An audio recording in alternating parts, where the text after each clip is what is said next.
Good evening Ram नमस्कार जय हिंद। मैं संदीप श्रीवास्तव स्वागत करता हूं आप सभी बच्चों का आपके अपने बेहतरीन और शानदार लर्निंग प्लेटफॉर्म पर। उम्मीद करता हूं आप और आपका परिवार एकदम स्वस्थ होगा, तंदुरुस्त होगा और आप लोग खाकी वर्दी की तैयारी में जी जान से जुटे हुए होंगे। तो जितने भी बच्चे आज के सेशन में मेरे साथ लाइव जुड़ते जा रहे हैं, एक बार फटाफट मेरे को बता दीजिएगा ऑडियो वीडियो एकदम परफेक्ट है, क्लियर है, ओके है और मेरे बच्चों सब कुछ परफेक्ट है। तो मां सरस्वती के आशीर्वाद से स्टार्ट करते हैं आज का अपना ये सेशन, जहां हम बच्चों ज्योग्राफी के अंदर एक और जबरदस्त टॉपिक जो है शुरू करने जा रहे हैं, जिसका नाम होगा फिजिकल फीचर्स ऑफ इंडिया, यानी कि भारत का भौतिक स्वरूप। मेरे दोस्त मैं आप लोगों को आज पढ़ाने वाला हूं। तो जितने भी बच्चे जुड़ते जा रहे हैं एक बार फटाफट मेरे को ऑडियो वीडियो बता दीजिएगा भाई एकदम परफेक्ट है, ओके है।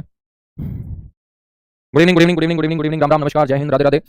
तो बच्चों हेडिंग डाल लीजिएगा फटाफट। टॉपिक क्या रहने वाला है? टॉपिक बड़ा इंटरेस्टिंग रहने वाला है और एक ऐसा टॉपिक है बच्चों की कोई भी एग्जाम हो ज्योग्राफी के इस टॉपिक से क्वेश्चन पूछा ही पूछा जाता है। और टॉपिक का नाम है physical feature of India, Bharat का भौतिक स्वरूप।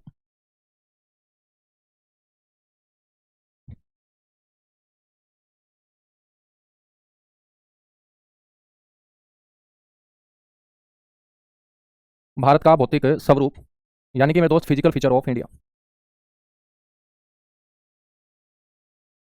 टॉपिक शुरू करने से पहले आप लोगों को ये पता होना चाहिए कि इस टॉपिक के अंदर हम पढ़ने वाले क्या क्या है। मेरे दोस्त फिजिकल का मतलब क्या होता है? भौतिक होता है। और भौतिक शब्द का मतलब क्या होता है मेरे भाई? भौतिक शब्द एक ऐसा शब्द होता है जिसके अंतर्गत निर्जीव चीजों को पढ़ा जाता है। जहां पर नॉन लिविंग यानी कि निर्जीव चीजों का मेरे दोस्त जिक्र होगा, उस शब्द को हम क्या बोलते हैं? भौतिक बोलते हैं। जब आप स्कूल के अंदर थे तो आपसे टीचर पूछ लेता था कि बताओ बच्चों लेक्चर स्टैंड कैसी वस्तु है, तो आप लोग बोलते थे कि सर ये सांस नहीं लेती है, एक नॉन लिविंग थिंग है, एक निर्जीव वस्तु है। लेकिन वही आज टीचर आपसे पूछ ले कि बताओ बेटा लेक्चर स्टैंड कैसी वस्तु है, तो आपको स्कूल वाली बातें नहीं बोलनी है कि ये निर्जीव वस्तु है, नॉन लिविंग थिंग है। आपको बोलना है कि ये एक फिजिकल थिंग है, एक भौतिक वस्तु है। तो मेरे दोस्त भारत का भौतिक स्वरूप है और भौतिक एक ऐसा शब्द है जिसके अंतर्गत हम निर्जीव चीजों को पढ़ने वाले हैं। ठीक है बच्चों, हम बात करें तो अपने भारत का जो क्षेत्रफल है वो आप सारे के सारे बच्चे जानते हैं कि भारत का जो भौगोलिक क्षेत्र है,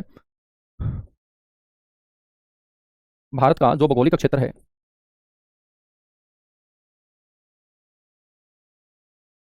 यानी कि जियोलॉजिकल एरिया,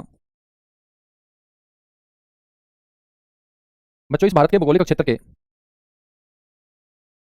हम बात करें तो 10.6% भाग के ऊपर आपको क्या नजर आएंगे बेटा? एरिया 32,263 है। सर मैप से समझ नहीं आता बेटा, और किससे समझ में आएगा ये बताओ? और किससे समझ में आएगा आप ये बताइएगा? मैप से समझ में नहीं आएगा तो ज्योग्राफी किससे समझ में आएगा? तो भारत का जो भौगोलिक क्षेत्र है, इस भौगोलिक क्षेत्र के यदि हम बात करें तो 10.6% भाग के ऊपर मेरे दोस्त आपको पर्वत नजर आएंगे। 10.6% भाग के ऊपर आपको क्या नजर आएंगे? माउंटेन्स नजर आएंगे, यानी कि पर्वत नजर आएंगे। ठीक है, हम बात करें बेटा 18.5% भाग पर आपको हिल्स नजर आएंगे, यानी कि पहाड़ियां नजर आएंगी। क्या नजर आएंगी? पहाड़ियां नजर आएंगी। और बात करें हम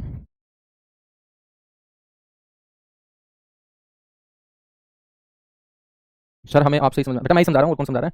ठीक है, नोट्स के अंदर भी आपको मैप मिलेगा, थोड़ी सी ब्राइटनेस कम करो बेटा। स्टार्टिंग में तुम बता दिया करो जो भी तुम्हारी समस्या है, ठीक है? फिर मैं आपके कमेंट के ऊपर ध्यान दूंगा कम और बच्चों पढ़ाने के ऊपर ध्यान दूंगा ज्यादा। ठीक है ना? हाँ, सारी की सारी चीजें आपकी हो जाएंगी, टेंशन मत लो तुम।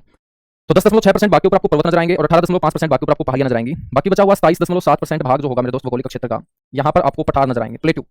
ठीक है, और बाकी जो शेष बचा हुआ भाग है 43.2% मेरे दोस्त ये आपको मैदानी भाग नजर आएगा। क्या नजर आएगा? मैदानी भाग। तो भारत का जो 32,263 किलोमीटर का एरिया है बच्चों, उस भौगोलिक क्षेत्र के 10.6% भाग के ऊपर पर्वत है। पर्वतों का मतलब क्या होगा? जिसकी बच्चों हाइट बहुत ज्यादा होती है, पृथ्वी के सतल भाग से ऊपर की ओर उठा हुआ बहुत ऊंचाई वाला भाग जिसकी चोटी होती है बच्चों, उसी को हम क्या बोलते हैं? पर्वत बोलते हैं, माउंटेन बोलते हैं।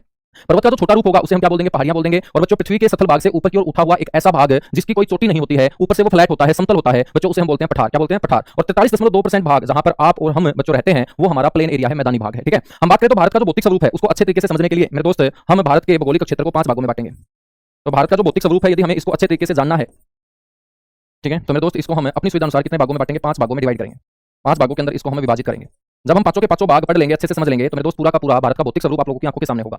सबसे पहला जो भाग है वो होगा मेरे दोस्त उत्तर के पर्वतीय प्रदेश। उत्तर का पर्वतीय क्षेत्र बोल दो या प्रदेश बोल दो, एक ही बात है। इसको हम इंग्लिश में बोलेंगे बेटा northern mountain range. Northern mountain range, ठीक है। दूसरा जो भाग होगा उसको हम बोलेंगे मध्यवर्ती मैदान। मध्यवर्ती मैदान यानी कि इंग्लिश में बोलेंगे मिडल प्लेन। Middle plane. तीसरा जो मेरे दोस्त भाग होगा वो होगा पश्चिम का मरुस्थलीय प्रदेश। पश्चिम का मरुस्थलीय प्रदेश। पश्चिम का मरुस्थलीय प्रदेश, इसको बेटा इंग्लिश में बोलेंगे हम वेस्टर्न डेजर्ट एरिया। इसको हम क्या बोल देंगे? वेस्टर्न डेजर्ट एरिया हम बोल देंगे। चौथा जो आपका भाग होगा इसको हम बोलेंगे पेनिनसुलर इंडिया, प्रायद्वीपीय भारत। प्रायद्वीपीय भारत यानी कि बच्चों इंग्लिश में इसे बोलेंगे पेनिनसुलर,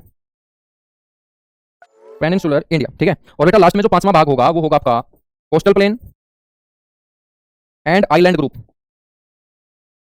आइलैंड ग्रुप यानी कि हम हिंदी में इसे बोलेंगे तटीय मैदान व द्वीप समूह।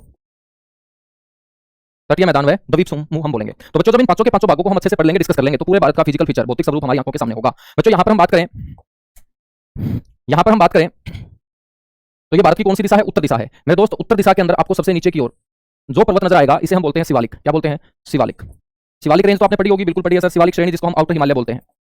तो बच्चों उत्तर भारत के अंदर सबसे लास्ट की जो रेंज है, इसके बाद आपको उत्तर भारत के अंदर बच्चों पर्वत नहीं बल्कि मैदान नजर आएंगे बच्चों, वो हमारी शिवालिक श्रेणी है। तो शिवालिक श्रेणी से ठीक ऊपर का जो भारत होगा मेरे दोस्त, इस भारत के अंदर जितने भी पर्वत होंगे वो सारे के सारे पर्वत हम यहाँ पर पढ़ेंगे, जिसको मैंने बोला है उत्तर का पर्वतीय क्षेत्र। बच्चों उत्तर के अंदर जहां पर भी पर्वत खत्म हो जाएंगे, पर्वतों के ठीक नीचे का जो भाग होगा, पर्वतों के ठीक नीचे का जो भाग होगा मेरे दोस्त, ये जो बेल्ट होगी हमारी, इस बेल्ट को हम बोलेंगे मध्यवर्ती मैदान। क्या बोलेंगे? मिडल प्लेन बोलेंगे मेरे भाई।